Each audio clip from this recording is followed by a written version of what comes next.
नमस्कार दोस्तों, आज हम आपके लिए आचार्य चाणक्य नीति के प्रथम अध्याय का संपूर्ण वर्णन करने जा रहे हैं। संपूर्ण वर्णन इस प्रकार है।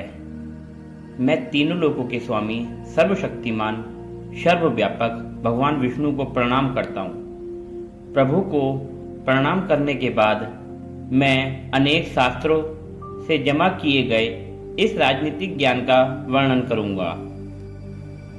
समझदार पुरुष इस शास्त्र का अध्ययन करके यह समझ जाएगा कि संसार में क्या करने योग्य है और क्या नहीं करना चाहिए, क्या पुण्य है और क्या पाप है, तथा धर्म और अधर्म क्या है। यह ज्ञान इस ग्रंथ से प्राप्त किया जा सकता है। चाणक्य जी कहते हैं, अब मैं आपके सामने वह ज्ञान रखने जा रहा हूँ जिसे जानने से व्यक्ति बुद्धिमान बन जाता है, उसमें निर्णय लेने की क्षमता आ जाती है। वह ये बात समझ जाता है कि क्या करना है और कब करना है।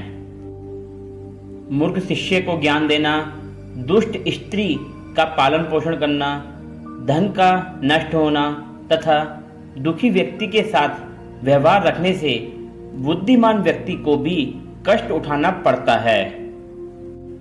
बुरे स्वभाव वाली, कठोर और कड़वे वचन बोलने वाली, गलत आचरण वाली स्त्री, धोखेबाज मित्र, उल्टा जवाब देने वाला मुंहफट नौकर और ऐसे घर में निवास करने से जहां सांप होने की संभावना हो, ये सब बातें मृत्यु के समान हैं। चाणक्य जी कहते हैं, व्यक्ति को चाहिए कि वह मुसीबत के समय के लिए धन बचा करके रखे। अगर स्त्री की रक्षा के लिए धन भी खर्च करना पड़े तो कर दे, परंतु स्त्री और धन से भी अधिक आवश्यक है कि व्यक्ति सबसे पहले खुद की रक्षा करे।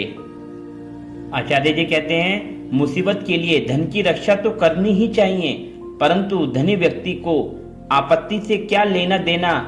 वह तो सोचता है कि धन से हर विपत्ति का सामना किया जा सकता है, परंतु धनी व्यक्ति को यह सोचना चाहिए कि लक्ष्मी का स्वभाव चंचल है, वह कभी भी व्यक्ति को छोड़कर जा सकती है। आचार्य जी कहते हैं, जिस देश में आदर सम्मान न हो और आजीविका का कोई साधन भी ना हो, जहाँ के लोग आपस में भाई बंधु जैसे संबंध न हो, रिश्तेदार भी न हो तथा किसी प्रकार के गुणों और विद्या को प्राप्त करने की संभावना भी न हो, ऐसे देश को छोड़ देना चाहिए। ऐसे स्थान पर रहना उचित नहीं है। आचार्य जी कहते हैं, जहाँ वेद को जानने वाला ब्राह्मण, धनी मानी व्यक्ति, राजा, नदी और चिकित्सक, ये 5 चीजें न हों, उस स्थान पर मनुष्य को एक दिन भी नहीं रहना चाहिए। आचार्य जी कहते हैं, जहाँ जीवन को चलाने के लिए आजीविका का कोई साधन न हो, व्यापार आदि विकसित न हो, किसी प्रकार के दंड मिलने का भय न हो, लोगों में शर्म न हो, व्यक्तियों में अच्छा आचरण न हो, उदारता न हो, बुद्धिमान व्यक्ति को ऐसी जगह छोड़ देनी चाहिए। आचार्य जी कहते हैं, अधिक कार्य करवाने पर नौकर चाकरों की, दुख आने पर रिश्तेदारों की, कष्ट आने पर मित्रों की तथा धन का नाश होने पर अपनी पत्नी की परख का ज्ञान हो जाता है। आचार्य जी कहते हैं, किसी बीमारी के हो जाने पर, दुख आने पर, अकाल पड़ने पर, शत्रु की तरफ से मुसीबत आने पर, राजसभा में, शमशान अथवा किसी की मृत्यु के समय जो व्यक्ति साथ नहीं छोड़ता, वास्तव में वही सच्चा बंधु माना जाता है।